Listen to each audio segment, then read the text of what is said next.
Amém. Salve os irmãos com a graça e a paz do Senhor. Amém? Amém? Agora sim. Meus amados, antes de passar a palavra nessa noite, eu quero comunicar alguns avisos. Eu não vou apresentar a liderança hoje, porque hoje nós temos ceia, mas ontem nós tivemos a reunião e nós definimos aqueles que o trabalho de cada irmão que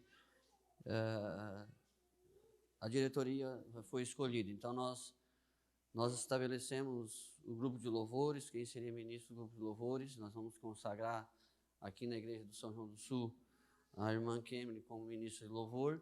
Consagraremos a Leila e o Kleber no Paço de Torres, no Paço de Torres. E no grupo de jovens, ou culto de jovens, que será iniciado dia 27 de abril, nós vamos iniciar o primeiro culto de jovens. Vai ficar o Léo e eu vou estar com ele nesse trabalho, nós dois vamos estar juntos. E então nós estabelecemos algumas coisas no dia de ontem. Mas como eu vou deixar para nós apresentar todos esses trabalhos no dia que nós vamos fazer a apresentação e a consagração de todos esses obreiros, assim nós vamos deixar para a próxima semana. Então, a próxima semana nós vamos estar apresentando os obreiros, consagrando, e assim nós vamos iniciar o ano onde nós vamos iniciar todos os trabalhos que nós definimos no dia de ontem. E algumas coisas ainda nós estamos, como nós trabalhamos ontem, algumas coisas nós estamos ainda em processo de conseguir fazer os convites. Nós estabelecemos algumas mudanças no recebimento de visita, como nós vamos receber as visitas na igreja, como nós vamos fazer esse processo. Então, separemos alguns irmãos para isso. Então, nós temos também, queremos fazer lembretes, convites. Nós queremos fazer convite de evangelismo, e aí esses convites para evangelismo foi definido que seria feito um convite, mas nós temos que mandar imprimir. E de que forma esses convites vão ser feitos também nós precisamos ainda ver. Então, muitas coisas ainda nós não temos a definição, mas uma coisa é certa: nós vamos começar um trabalho de evangelismo aqui no São João do Sul e na igreja do Paço de Torres, e pelo menos um sábado por mês nós vamos estar fazendo esses evangelismos, e nós queremos desenvolver esse evangelismo. Nós vamos estar fazendo o clube bíblico do jovem, porque nós temos bastante jovem que está aparecendo na igreja, então nós precisamos envolver esse jovem na igreja. Nós vamos fazer esse trabalho de jovens. Nós temos o grupo de louvor, que a semana que vem já programaram para começar a ensaiar, e aí vamos começar a tocar na próxima semana. E também foi definido as festas e tudo mais, outras coisas que têm que ser feitas. Então, o obreiro da igreja também, nós vamos apresentar os obreiros da igreja. Então, nós queremos deixar todas essas coisas para a próxima semana, mas ontem a reunião foi muito edificante, foi muito proveitosa. E depois da reunião nós tivemos um momento de oração e depois nós fomos para casa. Então eu queria passar a palavra nessa noite, deixar isso para os irmãos. E dia 20 de abril, que vai ser no sábado à noite, nós vamos subir no monte para orar. Quem quiser, homem, mulher, moça, moço, todos estão convidados para nós tirar um tempo de oração. Nós vamos subir e não sei, a última vez que eu subi eu vim embora de manhã, e talvez eu venha embora de manhã também, domingo pela manhã, ou se ele também quiser vir embora antes, também fique tranquilo. Mas a nossa ideia é subir para nós tirar um momento de oração e ali levar a igreja para orar, buscar o Senhor. Então dia 20, sem ser esse sábado que vem agora, no outro sábado, nós estaremos subindo no monte para orar. E convido os irmãos, aqueles que estiverem dispostos e quiserem passar um tempo conosco lá, orando. Vão levar violão, fazer louvor, vão levar chimarrão, né, Léo? Dessa vez vão levar. E para nós passarmos um momento lá de comunhão, e tem sido muito bom. Os momentos que nós subimos no monte, os momentos que nós tiramos para orar, tem sido muito gratificante. Então, Deus já eu deixo o convite para os irmãos, daqueles que tiverem interesse, estão convidados, Deus já, em nome de Jesus. Antes de passar a palavra, eu quero orar com os irmãos e quero pedir para os irmãos para coloque as suas vidas diante de Deus nessa noite. Eu não sei do que talvez você precise nessa noite. Talvez você precise de uma cura, de um milagre, de uma resposta, de um conforto, de um renovo, até mesmo de uma libertação do Senhor. Porque eu sei dizer para você que o Deus pelo qual nós cremos e que nós servimos, Ele é poderoso para fazer infinitamente mais daquilo que pedimos ou pensamos. Então, nessa noite eu quero que você coloque o seu coração diante de Deus. E você possa colocar a sua vida aos pés da cruz. E você possa nessa noite dizer ao Senhor, Senhor, eu estou aqui. Porque eu preciso do teu auxílio, eu preciso da tua graça nessa noite. Então eu quero que você nesse momento curva a sua cabeça. Do que você tanto precisa nessa noite no Senhor, eu quero que você possa buscar no Senhor nessa noite em nome de Jesus. Vamos orar então. Querido e eterno Deus, soberano Pai, nós nos colocamos diante de Ti nessa noite e pedimos que o Senhor venha nos abençoar, que o Senhor nessa noite venha derramar em nossos corações a alegria do Teu Espírito. Senhor, eu não sei do que os Teus filhos estão necessitando nessa noite, mas eu sei que o Senhor pode fazer muito mais daquilo que pedimos ou pensamos. Tu és poderoso, Senhor, para fazer grandes coisas na vida da Tua igreja. Por isso, nessa noite, nós nos prostramos aos Teus pés. Por isso, nessa noite, nós buscamos a Tua santa presença. Porque sabemos que no céu ou na terra, não há outro que possa nos auxiliar, que possa nos ajudar, além do Senhor. Eu peço em nome de Jesus nessa noite, que o Teu Santo Espírito venha tocar nas vidas e no coração daqueles que estão Te colocando diante de Ti nessa noite. Abençoa, Pai, a vida da Tua igreja. Abençoa a vida dos Teus filhos. Eu Te peço, em nome de Jesus. Amém. E graças a Deus. João, vai ter escolinha? Os irmãos vão sair para a escolinha. E nós vamos ter na igreja, vamos abrir João capítulo 17, nós estamos estudando a carta de João. João 17, versículo 1. Ao versículo 5. Jesus está na sua oração sacerdotal. E Jesus está colocando diante do Senhor agora a sua última oração e o seu desejo final antes de ir aos céus com o Pai. E nós, na semana passada, já trabalhamos em cima desse texto, trabalhamos na relação de que forma Jesus nos ensina a orar, de que forma Jesus nos ensina a buscar a sua presença. E aqui nesse momento, Jesus agora começa a falar com o Pai. Ele começa a ter aquele diálogo com o Deus Todo-Poderoso.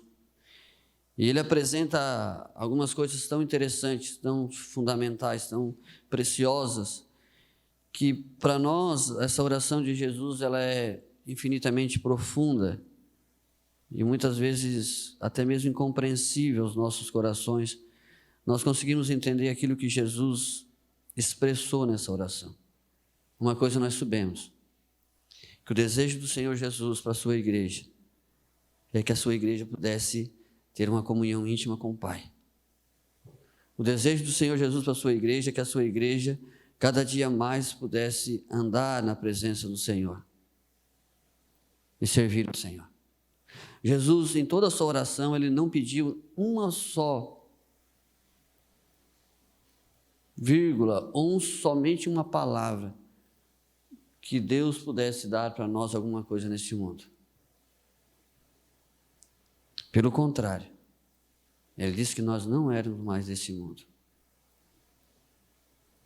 e que nós não fazíamos mais parte dessa realidade. Mas a oração sacerdotal de Jesus nós vamos ler nessa noite, capítulo 17, versículo 1 ao versículo... Versículo 5, agora eu estou com o Natan e o Kleber e o Léo, que são dois que gostam de tecnologia, botaram um negócio no meu ouvido aqui essa noite que Botaram mais um celular aqui na minha frente, misericórdia. Mas vai dar certo. E diz assim o versículo: tendo Jesus falado essas coisas, levantou os olhos aos céus e disse: Pai, é chegada a hora de glorificar ao teu Filho, para que o Filho te glorifique a ti. Assim como lhe concedestes autoridade sobre toda a carne, a fim de que ele conceda a vida eterna a todos os que lhe destes. A vida eterna é esta: que te conheçam a ti, o único Deus verdadeiro, e a Jesus Cristo, a quem enviastes. Eu te glorificarei na terra, consumando a obra que me confiaste para fazer. E agora, glorifique, ó Pai, contigo mesmo, com a glória que eu tinha junto de ti, antes que houvesse mundo. Vamos orar. Senhor, nessa noite nós pedimos que o Senhor venha abençoar as nossas vidas pela Tua Palavra. Que a Tua Palavra ministrada nessa noite possa falar aos nossos corações, que o Teu Espírito Santo derrame sobre nós a alegria de ouvir a Tua Palavra. Que Ele possa nos confrontar, que Ele possa nos consolar e que Ele possa, se assim necessário, exortar os nossos corações. Mas que o Senhor venha nos abençoar nessa noite em nome de Cristo Jesus. Amém e graças a Deus. Então, Jesus inicia o versículo que nós falamos a semana, levanta os olhos aos céus e começa a orar. E logo depois Jesus já disse: Pai, é chegada a hora do Filho ser glorificado. Essa expressão de Jesus, ela não pode ser entendida o fato de que a glorificação de Jesus está especificando simplesmente o fato de Jesus ser levado à glória. Mas Jesus está aqui falando já antes mesmo de que ele fosse a glória. Jesus está especificando outra coisa aqui, que a glória de Jesus, ou a honra que Jesus receberia, ou o reconhecimento de toda a sua obra, ela não seria manifestada primeiramente com algo muito honroso diante dos homens. A gente veja quando uma pessoa é honrada, quando uma pessoa recebe as honrarias, é estendido um tapete vermelho, é dado a ele alguns méritos de honra. E Jesus está falando que aqui ele estava para receber toda a honra do seu trabalho, toda a honra do seu ministério. Só que Jesus estava se referindo de algo totalmente diferente daquilo que nós possamos entender a respeito de honra. Jesus estava falando da cruz que ele teria que enfrentar. Jesus estava se especificando de que ele teria que agora glorificar o nome do Pai, e o nome do Pai seria glorificado, o nome do Pai seria exaltado numa cruz. Porque Jesus nos ensina que neste mundo nós somos honrados totalmente diferente daquilo que nós conhecemos quando Jesus se especifica aqui. Jesus, ele está dizendo que Deus vai ser glorificado não com honraria, não com todo tipo de honra e reconhecimento, mas Deus vai ser reconhecido aqui numa cruz. E aí nós possamos entender algumas coisas a respeito do reino de Deus, que tudo no reino de Deus muitas vezes é ao contrário ao reino da terra. Jesus disse: queres ganhar? Perde. Queres viver? Morre. Queres ser maior? Serve. O reino de Deus, ele fala tudo ao contrário. Ele nos ensina a experimentar algo que nós não estamos habituados a experimentar. Como assim? Para mim ganhar eu tenho que perder. É o que Jesus diz. Eu tenho que renunciar à minha vida para poder ganhar o reino do céu, para poder experimentar as coisas do reino. Porque nós pensamos, E aí é muito fácil nós pensar isso. Como crente eu posso glorificar a Deus em meio a toda essa luta que eu estou passando? E aí muitas vezes nós questionamos a Deus, como posso mostrar o amor de Deus em meio a todas essas minhas dificuldades?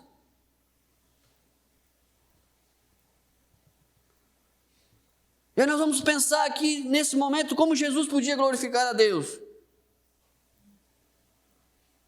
Porque Jesus sabia que era necessário ele subir e ir até aquela cruz. Jesus sabia que era necessário. Mas como uma cruz que para os judeus é escândalo e para o grego é fraqueza, o apóstolo Paulo vai dizer isso em Romanos capítulo 1 Coríntios capítulo 1, como nós vamos entender que isso aí é glória? Porque aos olhos humanos não é muitas vezes compreensível aquilo que Deus pode fazer e aquilo que Deus trabalha nas nossas vidas. Jesus estava prestes a abrir as portas do céu. A sua obra naquela cruz trazeria reconciliação de os homens com Deus. Jesus na cruz venceria a morte, o inferno, o pecado e o diabo. Jesus sabia que a cruz era necessária.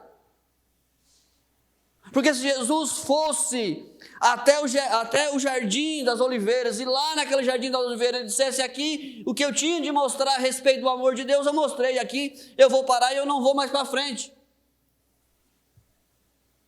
O amor de Deus seria imperfeito, mas o amor de Deus que Jesus mostrou por você é algo que diz que Deus está a fim de fazer até mesmo o impossível por você, algo que ninguém seria capaz de fazer. Jesus fez, ele foi a uma cruz e foi ao extremo da morte para mostrar ao homem e ao mundo o amor de Deus pela sua criação.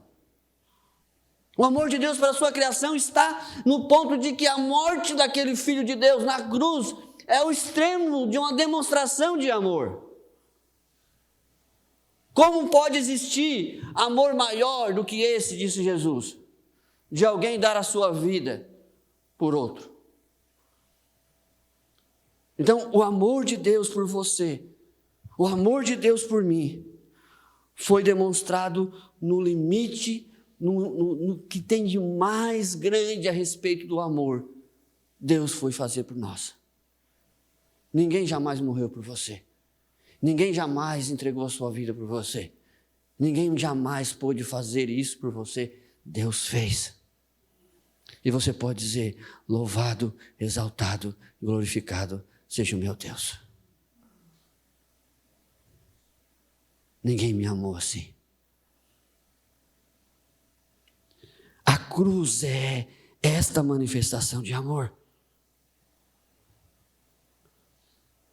Porque nós vimos muitos filmes de Jesus, agora nós temos WhatsApp, e mensagens, e Facebooks.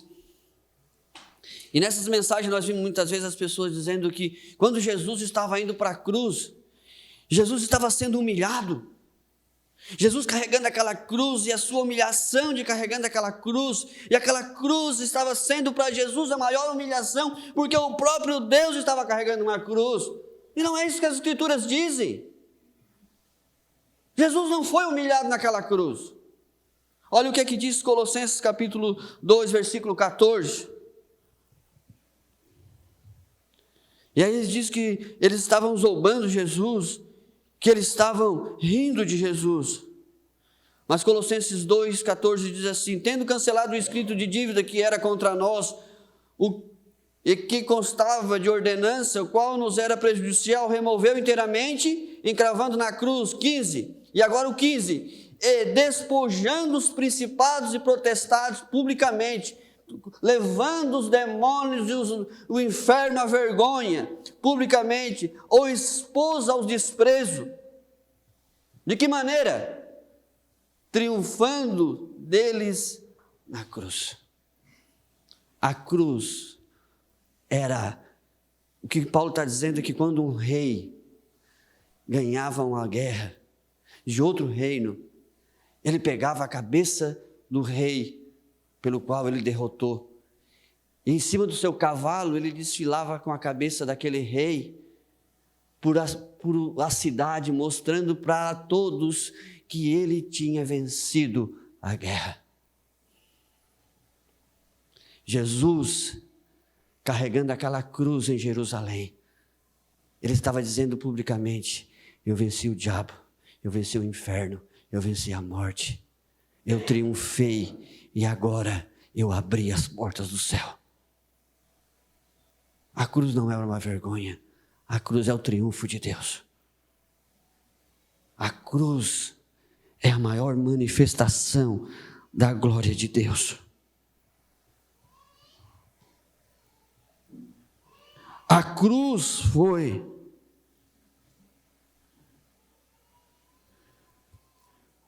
a vitória definitiva contra o mal.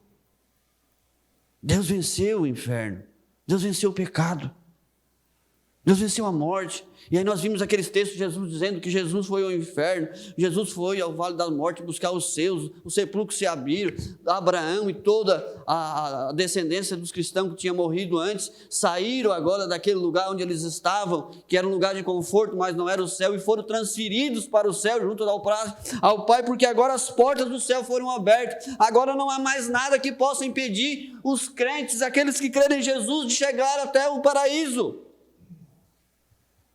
Jesus abriu as portas do céu. A cruz, ela é sim para a glória de Deus. Foi na cruz que Jesus glorificou o Pai. Nós, muitas vezes queremos dar testemunhos de bênção. Eu quero que vocês entendam isso. Muitas vezes nós queremos dar testemunho de bênçãos. Olha, o meu filho fez uma faculdade, e a minha filha também empregada, e eu era empregado, que nem nós vimos muitas vezes testemunho, e agora Deus abençoou, e eu prosperei, estou com uma empresa, e Deus tem abençoado a minha vida. Isso é um testemunho para se dar? É um testemunho para se dar, sim. Mas só que nesse testemunho que você vai dar, muitos ímpios que estão lá ouvindo você podem dizer assim: eu não sirvo o teu Jesus, eu não conheço o teu Jesus, e eu sou 10 vezes mais rico e mais próspero que você. Eu não estou nem aí para o teu Jesus. Se você olhar as listas dos 100 homens mais ricos do mundo, nenhum deles é cristão. Nenhum deles conhece Jesus. Nenhum deles reconhece a grandeza de Deus. E nós muitas vezes queremos acreditar que somente podemos glorificar a Deus em nossas vidas em meio às nossas bênçãos.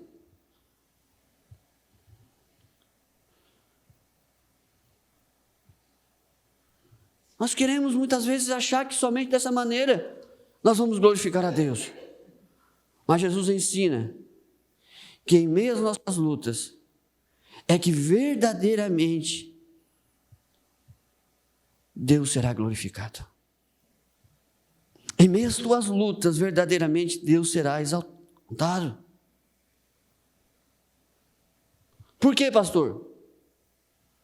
Porque dependendo da forma que você enfrenta as tuas lutas, dependendo da forma que você olha para aquilo que você está passando, a forma que você entenda o que é a cruz na vida de um cristão, o que é as tribulações na vida do cristão, o mundo não pode compreender como pode esse homem ter alegria em meio a todo esse sofrimento, em meio a todas essas lutas. Ele ainda diz que Deus é bom, porque o ímpio não vai conseguir dizer que Deus é bom ou que Deus é maravilhoso em meio às fraquezas, lutas e tempestades da sua vida.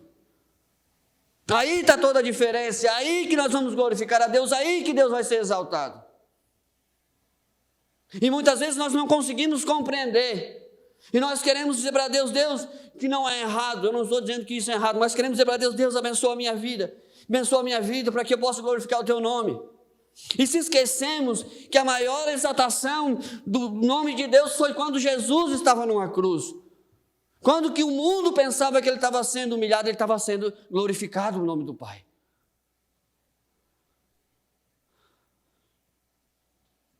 Eu lembro que quando a minha filha faleceu, as pessoas chegavam para mim e diziam assim: tu é crente? Eu assim: sou. Dá para ver no teu rosto. E as pessoas conversavam comigo e diziam assim: como pode? como pode ter tanta fé? Como pode? Que fé é essa que tu tem? Eu dizia, eu não tenho tanta fé. A fé que eu tenho vem do Senhor. É Ele que me fortalece. É Ele que me dá graça. Eu lembro que a minha falecida mãe, antes da sua morte, as pessoas chegavam na porta da casa, 2, 3 amigas delas do passado, chegavam lá para confortar ela. Para trazer uma palavra de conforto. Ela estava na ânsia da morte, no seu câncer, estado terminal. E eu estava sentado na mesa, conversando com meu irmão, e de repente eu vi aquelas pessoas saindo e dizia, como pode essa mulher ter tanta alegria num momento tão difícil?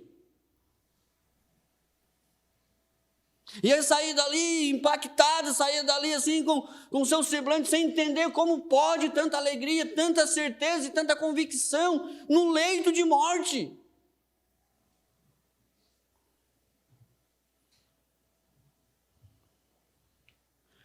Meus amados,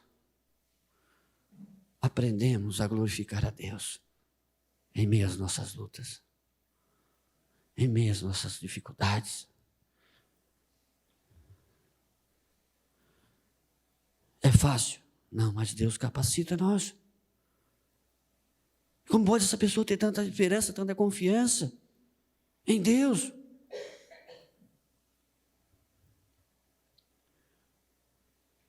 Jesus dá para nós o maior exemplo. O texto diz que ele obedeceu ao Pai até o fim.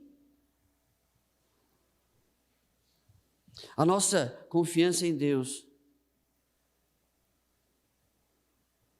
ela está estabelecida no fato de que Ele fez todas as coisas para que nós pudéssemos estar aqui nessa noite. A nossa confiança em Deus está no fato de que todas as coisas para nós já foi cumprida. E que se Jesus sofreu o que sofreu, que Jesus passou o que passou, em meio a todas as nossas lutas, nós também temos que entender que nós possamos glorificar a Deus. E nós temos que aprender uma coisa como cristão. A vida nesse mundo, ela não é e nunca foi um mar de rosa ou um jardim. Jesus nunca prometeu isso para você. Jesus nunca prometeu isso para nós. Mas Jesus disse que o caminho do reino dos céus é um caminho estreito. Jesus disse, pega a sua cruz e siga-me.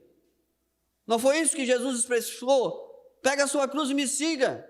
Entrai pela porta estreita, Mateus capítulo 7, versículo 13 e 14. João, capítulo 16, versículo 33, disse, no mundo tereis aflições, mas tenha bom ânimo, eu venci o mundo. Entrai pela porta estreita, largue a porta, espaçoso é o caminho que conduz para a perdição, e são muitos os que entram por ela. Versículo 14, porque estreita é a porta, e apertado é o caminho que conduz para a vida, e são poucos os que acertam com ela. Jesus está dizendo para nós nessa noite que não importa a luta que você está passando, não importa o momento que você está passando, entenda que tudo isso é permissão de Deus na sua vida. A vida cristã nesse mundo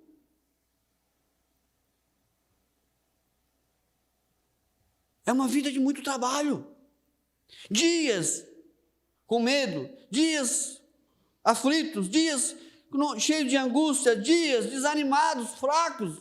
Você já passou por isso? Dias em que as trevas parecem que tomam conta do nosso coração, as escuridões tomam conta da nossa vida, o cansaço. E aí muitas vezes eu penso, eu vou desistir, não dá mais. E aí nós lembramos de Jesus dizendo, tenha bom ânimo, eu estarei convosco até a consumação dos séculos.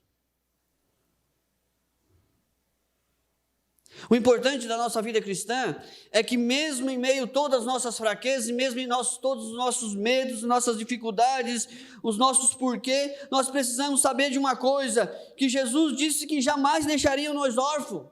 A obra que ele fez, ele não fez uma obra na cruz e disse, olha, eu abri as portas do céu, agora vocês querem receber eu como Salvador, vocês agora aceitem e depois vocês se virem. Vocês vão viver a vida de vocês aí, e aquele que chegar lá, chegou. Não! Ele diz lá em João 14, Natan, bota para mim ali, João 14, 16, ele diz algo muito interessante. Eu rogarei ao Pai, e Ele vos dará outro Consolador, a fim de que esteja sempre convosco. Versículo 18. Não os deixarei órfãos. A obra do Senhor na nossa vida é tão perfeita que nós somos sim afligidos por dificuldades, nós somos sim muitas vezes tentados até mesmo de desistir, mas não desistimos, não voltamos para trás, continuamos, estamos aqui nessa noite, porque o Senhor não nos deixou órfãos, o Senhor nos deu o seu Espírito, que o apóstolo Paulo diz que Ele geme por nós, com gemidos inexprimíveis. Quando nós queremos desanimar, o Espírito nos fortalece, quando nós queremos parar, Ele faz nós andar. Quantas vezes você já disse, eu vou parar, eu vou desistir, não dá mais, e você encontra força e você olha para trás e diz, como eu cheguei até aqui? Como eu pude chegar aqui? Porque o Senhor não deixa você andar pelas suas próprias forças. O Senhor nos deu o seu Espírito, para que nós possamos andar e fazer a nossa caminhada até o último dia. Seremos sim afligidos por muitas lutas e muitas aflições. Mas a cruz de Cristo nos deu o amor do Pai. Nós somos dia após dia revestidos por esse amor que nós olhamos para o que Jesus fez por nós, olhamos para o que Ele sofreu. O apóstolo Pedro escreve a primeira carta falando muito sobre isso. Quando você pensar em desistir, quando você pensar em desanimar, olhe o sofrimento de Cristo por você. Porque a caminhada nesse mundo, ele diz que é árido, a caminhada nesse mundo, ele diz que é difícil, ele diz que a caminhada nesse mundo muitas vezes faz com que nós sejamos tentados mesmo a desistir. Porque nós temos a nossa carne e o inimigo da nossa alma, e nós temos um mundo ainda querendo nos tragar.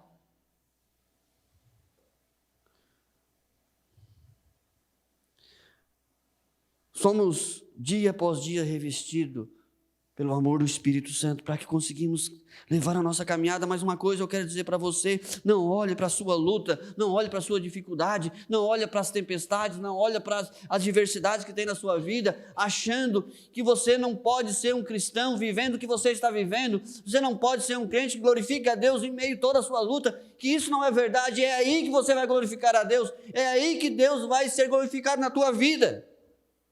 Quando você entender que esse sim é um propósito de Deus na sua vida, porque o propósito de Deus na sua vida, para a redenção da sua vida, era que o seu filho morresse na sua cruz, pelos seus pecados. E muitas vezes o propósito de Deus nas nossas vidas é que nós passamos por lugares temerosos, pelo vale da sombra da morte, porque ali nesse lugar nós iremos glorificar o nome do Senhor, porque quer comamos, quer bebemos, tudo que fizemos, ele tem que ser para a glória do nosso Deus.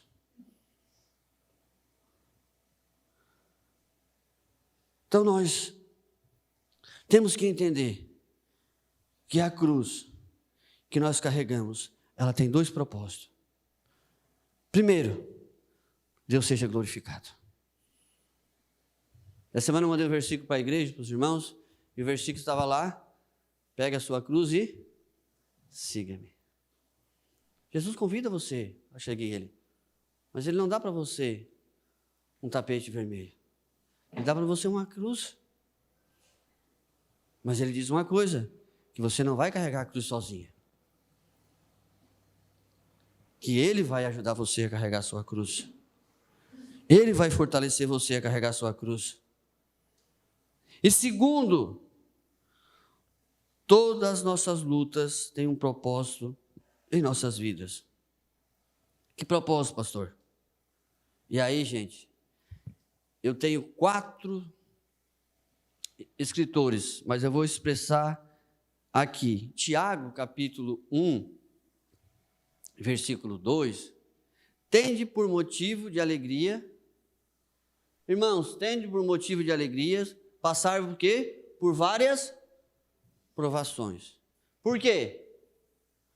Sabendo que a vossa provação da vossa fé, uma vez confirmada, produz. Romanos capítulo 5, versículo 3. Não somente isso, mas também nos gloriamos em nossas próprias tribulações, sabendo que a tribulação produz. 1 Pedro capítulo 1, versículo 6. Nisso exaltais, embora no presente, em breve tempo, seja necessário, sejais contristados por várias provações, para que, uma vez confirmado o valor da vossa fé, muito mais precioso do que o ouro perecível, ele chama ouro de perecível, diante da tua fé, pelo valor que tem a tua fé, mesmo apurado por fogo, redunde em louvor, glória e honra na revelação de Jesus Cristo. O apóstolo Paulo vai dizer, Hebreus vai dizer também, que Deus corrige aquele que é ameaçoita, aquele que recebe por filho, que todos nós somos participantes, porque o propósito, ele vai dizer, da nossa luta é para nossa própria santificação. Eu quero dizer para você, não há um nessa igreja aqui que confessou Jesus como seu Salvador, que entregou a sua vida para Cristo, que não teve que entrar na fornalha. Não tem um nessa igreja que entregou a sua vida para Jesus, que Jesus não vai fazer você para a glória de Deus, que não vai transformar o nosso caráter, não vai dar a nós um caráter de Cristo. Só que eu tenho uma notícia para dar para nós. É no deserto que ele faz isso. É no deserto. Você não vai ganhar o caráter de Cristo recebendo glória e honra nesse mundo. Entenda. Eu vejo tanto crente desesperado no meio das suas lutas. Enquanto ele podia dizer nesse momento, Senhor, eu sei que está doendo, eu sei que está difícil, mas faça a tua obra na minha vida. Transforma o meu caráter. Vocês pensam que é muito fácil? É difícil para todos nós passarmos por lutas. Todos nós temos histórias para contar. Eu lembro que eu gosto de falar porque é algo que muitas vezes pode ser edificante para você. Eu lembro que quando a minha esposa estava dormindo, eu não queria que ela ouvisse eu chorando. E eu saía para a rua e na minha casa atrás da minha casa tinha uns bueiros e a noite era clara assim, eu conseguia ver aqueles bueiros, eu sentava em cima daquilo ali e começava a chorar, e a chorar, e a chorar, e dizia a Deus, por quê? Por quê? Por que tudo isso? Por que tudo isso na minha vida? Por quê? Por quê? E Deus não respondia. Mas eu estou aqui para dizer para você nessa noite, eu não louvo a Deus por Ele ter tirado a minha filha, e nenhum pai pode dizer isso, mas eu louvo a Deus para fazer eu entrar em todas as fornalhas que Ele mandou ou que Ele permitiu que eu andasse,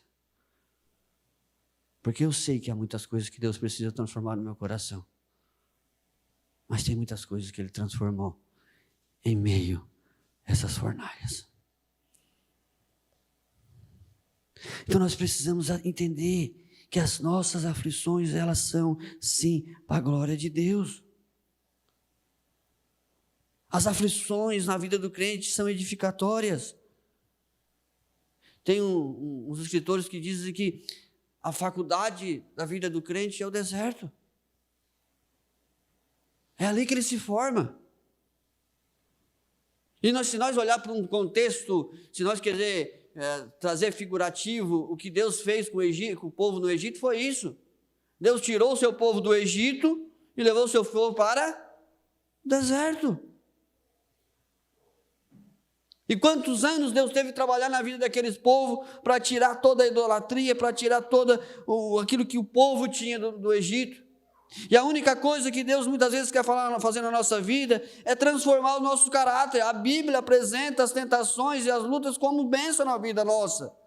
Porque é por meio das nossas lutas que somos, vamos dizer, quem conhece animal aí que sabe que quando quer apartar o terneiro da vaca, diz que quer ser desmamado, né? É dessa forma que Deus desmama nós desse mundo.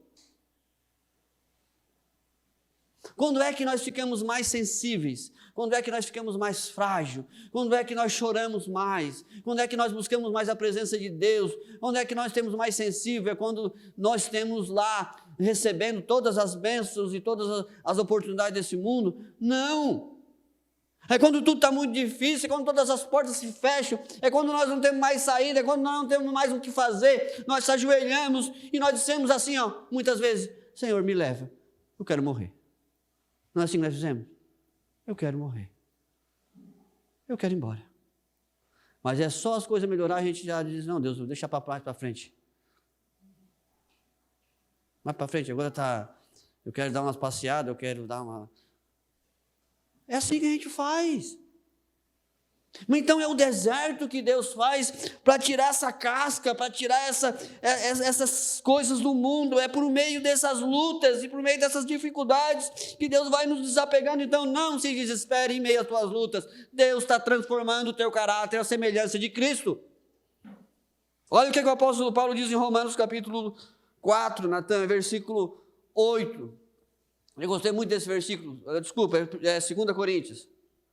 Capítulo 4, versículo 8.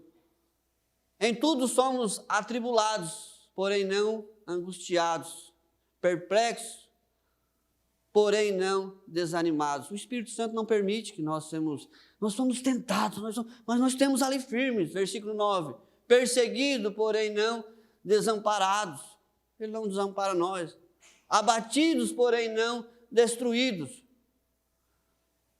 Havendo sempre no corpo as mortes de Cristo, para que também a sua vida se manifeste em nossos corpos. Versículo 16.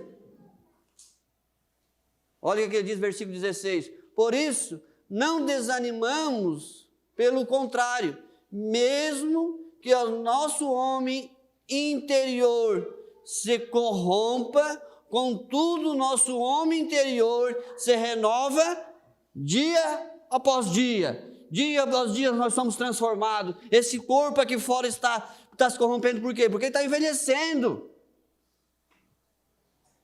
Nosso corpo está ficando frágil, a velhice está chegando, o cabelo está caindo, os ossos estão doendo. Não é assim que acontece? A gente quer que o cabelo não caia. A gente não quer ficar barrigudo, os homens mais ficam.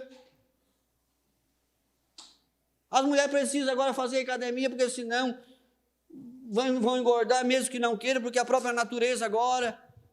E aí chega a certa idade que as rugas vão aparecendo, a velhice vai chegando. Mas o Paulo diz, isso não pode ser desfeito, isso vai acontecer, a velhice vai chegar, esse corpo vai se corromper, esse corpo vai morrer. Mas dentro de vocês, em meio a todas as lutas, em meio a todas as dificuldades, está ressuscitando dentro de vocês um homem edificado no Espírito. E ele vai dizer mais para frente isso lá, aqui também no versículo, bota para frente, Natan, no versículo anterior, versículo 17, Natan. Porque a nossa leve e momentânea tribulação, é leve, gente, produz para nós eterno quê? Peso de glória, acima de toda comparação. Versículo 18. Não atentando nós para as coisas que se vê, mas para que não se vê. Porque as que se vê são o quê? Temporais, mas as que não se vê são eternas. Não olhe. Ele disse que a tua tribulação não pode ser comparada. Paulo vai dizer isso aí em Romanos, com a glória que há de ser revelada em nós. Essa tribulação, olha o que ele diz lá na 2 Coríntios, acho que é 5. Aqui é só o versículo, capítulo 5. 2 Coríntios, se eu não estou enganado. Sabendo que a nossa casa terrestre, desse tabernáculo, se desfizer, temos da parte de Deus um edifício, uma casa feita por mãos eternas no céu. Por isso, desse tabernáculo gememos, expirando por sermos revestidos da nossa habitação celestial. Paulo está dizendo, esse corpo aqui está se desfazendo. E ele faz uma comparação muito boa, e eu gosto.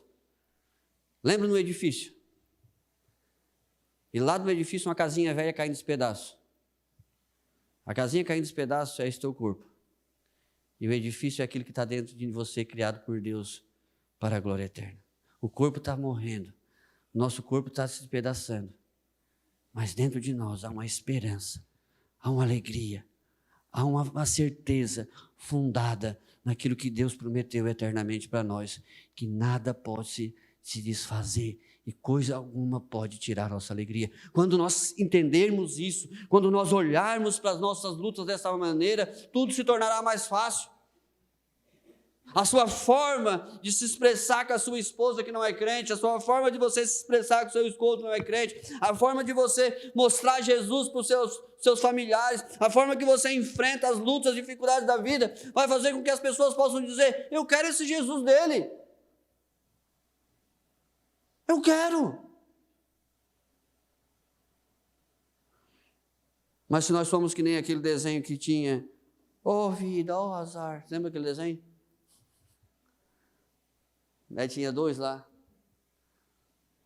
Eu sabia que não ia dar certo. Azar. Tem crente que é assim, meus amados. Tem crente que vive desse jeito. Por quê? Porque Paulo disse, não olhamos para as coisas terrenas. Pega a tua cruz. E saiba que essa tua cruz vai ser trocada por uma coroa. As nossas lutas, amados, é onde a nós é criado o caráter de Cristo. Não há outra forma de criar o caráter de Cristo em você, se não for por meio das lutas. Às vezes os irmãos chegam para mim e dizem assim, pastor, eu não aguento, porque tem uma... Deus, lá no meu trabalho, não sei aonde, é muito difícil. Irmãos, é lá que Deus está botando alguém para tratar a tua vida. O que nós precisamos compreender em nossas vidas, se não for consequência dos nossos pecados, que daí é consequência dos nossos pecados, mas se as lutas que você está passando na sua vida, as dificuldades que você está passando na sua vida, isso Paulo está dizendo que é para que nós sejamos perseverantes. Volta lá para mim, capítulo 5, Romanos 5, versículo 4. E a perseverança produz perseverança, e a perseverança, experiência, e a experiência, esperança, e a esperança não confunde, porque o amor de Deus é derramado em nossos corações. As lutas vão fazer isso. Sabe o que a luta vai fazer na tua vida? E eu tenho visto isso ao longo da minha caminhada como cristão, é que às vezes as pessoas chegam para mim, pastor, tá. Daí eu quero dizer para ele, não se desespera, calma, não se desespera. Mas eu não posso dizer, porque ele está naquela luta ali, para mim, talvez para ele seja algo grande, porque ele está passando, mas como você já passou por aquilo ali, como você já enfrentou aquilo ali, você simplesmente vai dizer assim, vai passar. Vai passar. Ele não vai morrer no meio dessa luta. Mas para ele que está passando por aquilo ali, é algo muito grande. E aí o apóstolo Paulo vai escrever em 2 Coríntios capítulo 1, que as nossas lutas que nós passamos e as nossas tribulações e nossas dificuldades servirão para que nós possamos confortar outros que vão passar pelas mesmas coisas que nós. Então você vai conseguir confortar alguém quando você já passou por aquilo. Você pode confortar alguém um dia, você vai estar aí com 40, 50 anos já, e você vai estar aí talvez com 10, 15, 20, 30 anos de fé, 40 anos de fé, e alguém vai dizer para você, como é que o meu marido não é crente, meu marido... Não te apavora, não te preocupa. É assim mesmo que acontece. Por que eu posso dizer isso para ela? Ou porque eu já passei isso com a minha esposa, se eu tenho esse exemplo. Como é que eu posso chegar para alguém e dizer para alguém que perdeu um filho e dizer para ele palavras que possam ser confortantes? Por quê? Porque eu já passei por essa luta. Então, as lutas das nossas vidas, eles são sim para a edificação das nossas vidas, mas também para que nós possamos edificar outras pessoas que vão passar pelas mesmas dificuldades que nós estamos passando. Então, essas dificuldades nossas, elas são para construir em nós o caráter de Cristo.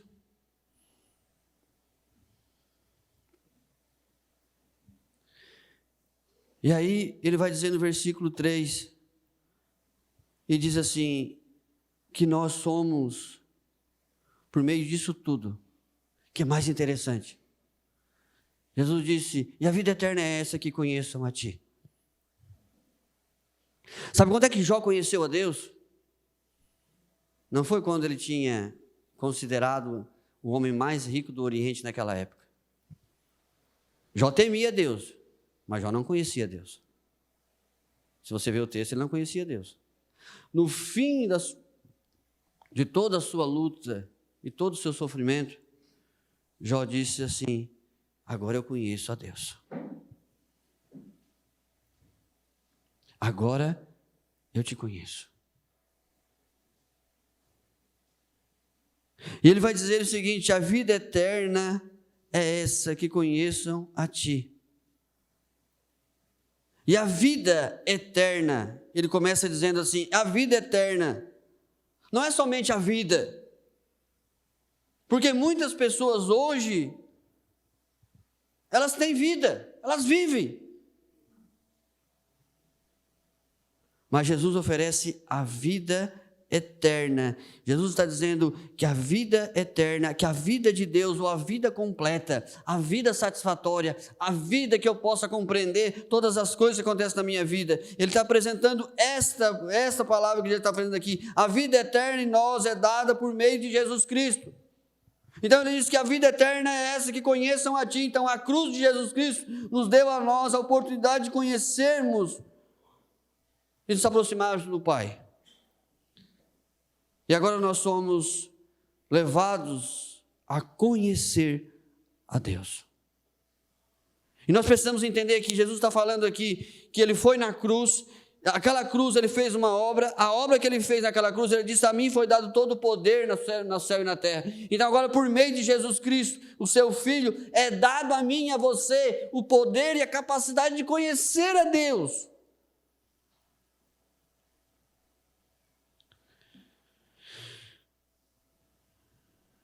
O que eu acho mais interessante é que quando nós nos convertemos a Cristo, Deus podia dizer assim para você nessa noite, você aceitou eu como Salvador? Amém. Você batizou? Amém. Então tá bom, a hora que tu morrer eu vou levar tu para o céu. Poderia ser assim. Seria, parece que tão fácil. Mas Jesus disse que o propósito dele na sua oração é que nós conheçamos a Deus. E nós não podemos conhecer a Deus cheio de nós mesmos. O propósito de Deus é que nós seja revelado o caráter dele em nossas vidas. Deus quer ter um relacionamento íntimo comigo e com você. Deus quer ter um relacionamento de pai com o filho, comigo e com você. Mas para isso Ele precisa e é necessário transformar, arrancar de nós todo o nosso eu, todo o pecado, toda a natureza humana, todas as cobiças, todas as tentações, tudo aquilo que nos impede nós de andarmos com Deus. Então Ele leva nós a esse processo de transformação para que nós possamos conhecer a Deus. Isso é uma parte do conhecimento de Deus. Outra parte é que Deus diz que Ele quer ter com nós um relacionamento. Nós temos que entender que Deus é eterno. E aquilo que você pode conhecer de Deus é infinito. Você nunca vai dizer, eu conheço Deus.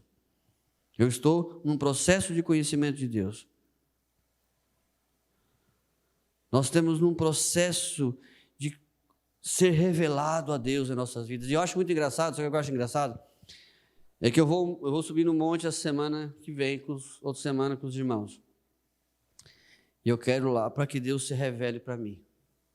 Eu quero que Deus se mostre para mim. Eu quero ter uma revelação de Deus. Eu quero conhecer a Deus. E muitas pessoas vivem dessa maneira. Isso é uma forma totalmente errada. Eu quero dar um exemplo para você que você possa entender.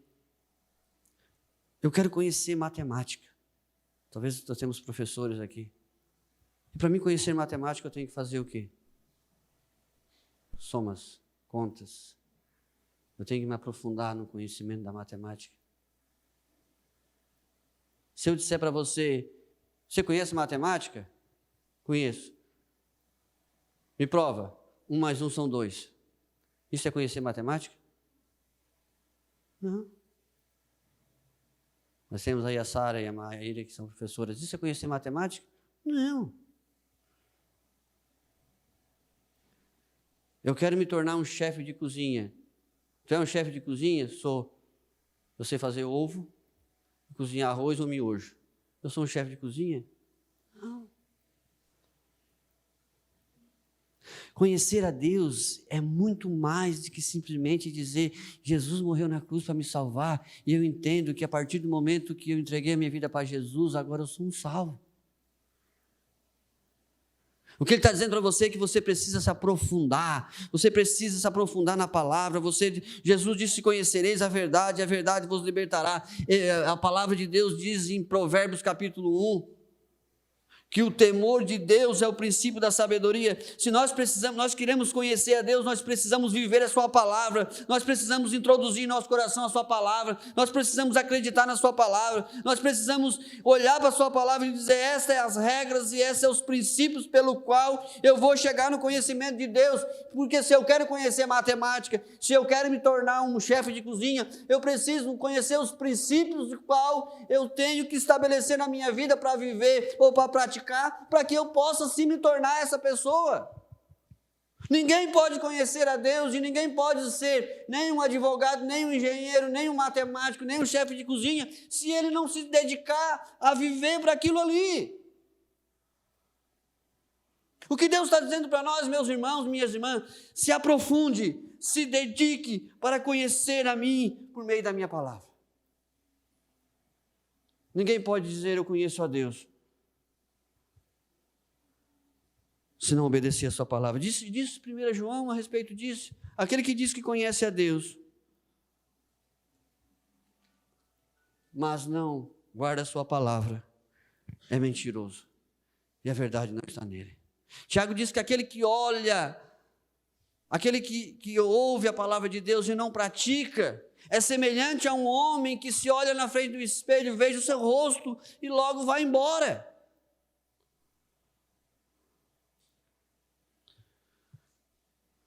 Nós precisamos conhecer a palavra de Deus.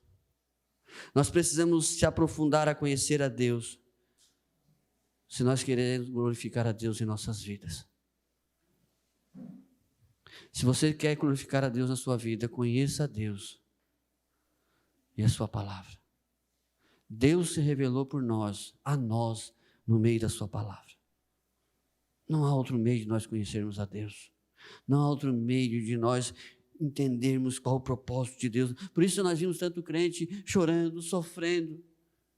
Por isso nós olhamos tanto crente, muitas vezes falando até mesmo em desistir. Muitas vezes crentes que não querem mais estar no culto, não querem mais buscar a conhecer a Deus. Por quê? Porque eles acreditam que a vida cristã é um mar de rosa. Eles acreditam que um crente que é verdadeiramente crente não pode passar por as lutas que estão passando. Mas a palavra de Deus disse que a luta e as aflições que você passa, ela foi por Jesus instruída, que nós íamos passar.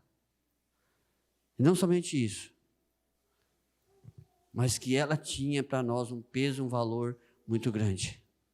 E que nós teríamos que se alegrarmos, que nós teríamos que nos regozijarmos, que nós teríamos que dizer, Senhor, obrigado, porque eu sei que essa luta é para mim um peso de glória, essa luta para mim vai fortalecer a minha fé, essa luta para mim vai fazer com que eu conheça, que eu busque mais o Senhor. Então, Senhor, me ajude, me fortalece, não se desespere, não pense, não deixe o inimigo olhar muitas vezes no seu coração. Se Deus verdadeiramente te ama, por que está passando por tudo isso? Se Deus verdadeiramente te ama, por por que tu está lutando por tanto isso? Se verdadeiramente Deus está contigo, por que tanto sofrimento? Não permita isso, porque Jesus disse que isso seria necessário para que os seus filhos desse mundo passariam sim por lutas e dificuldades e tempestades.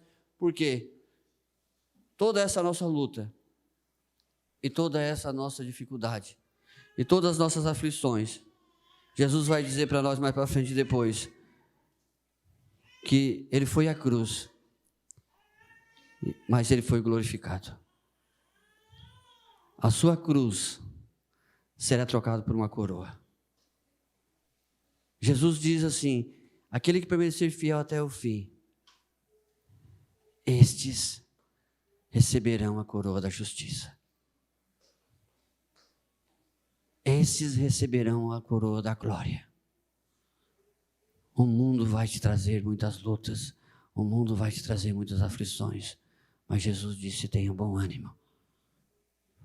Porque a nossa vida nesse mundo foi dita por Jesus, é necessário sim, passarmos por muitas lutas.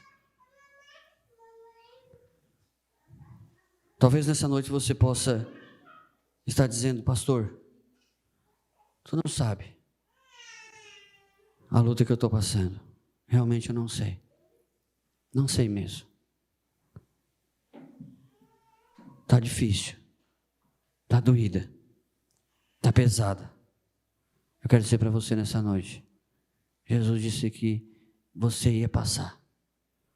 Que nós íamos ser muitas vezes afligidos e muitas vezes até mesmo atacado, mas que não era para nós desanimar, porque isso fazia parte do propósito de Deus.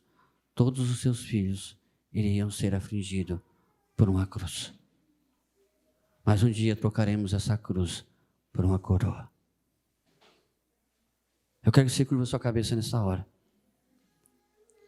Com certeza todos nós nessa noite vamos dizer, pastor, eu estou passando por momentos de lutas.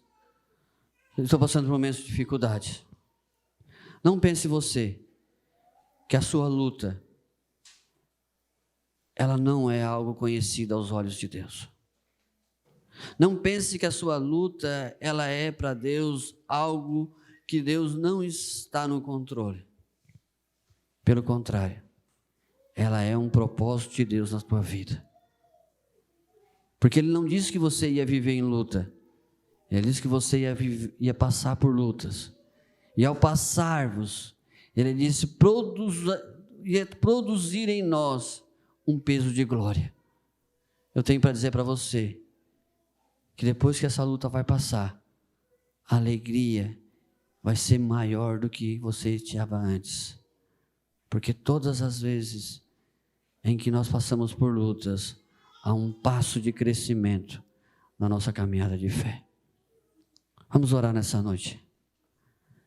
E quero que você diga para o Senhor, Senhor,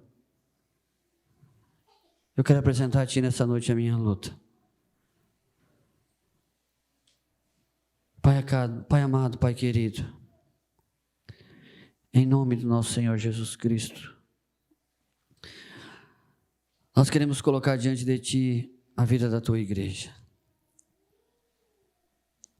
O Senhor nunca prometeu para nós um mar de rosa.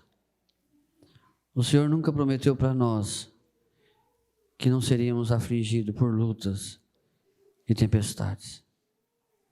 Mas o Senhor prometeu para nós que estaria conosco todos os dias até a consumação do século. Que o Senhor não nos deixaria órfãos. Por isso, nessa noite eu peço que o Senhor venha consolar, confortar o coração da Tua igreja. Aqueles que nesse momento estejam passando por lutas, por dificuldades, por momentos difíceis. Que o Senhor venha se manifestar com o consolo do Seu Espírito em seu coração. E que Ele possa nessa noite entender que Ele está sendo aperfeiçoado. Está sendo criado em sua vida o caráter de Cristo. Está sendo criado nele a imagem do Teu Filho. E que ele possa descansar na obra que o Senhor está realizando na sua vida. Abençoa, Pai, a tua igreja nessa noite. Em nome de Jesus. Amém.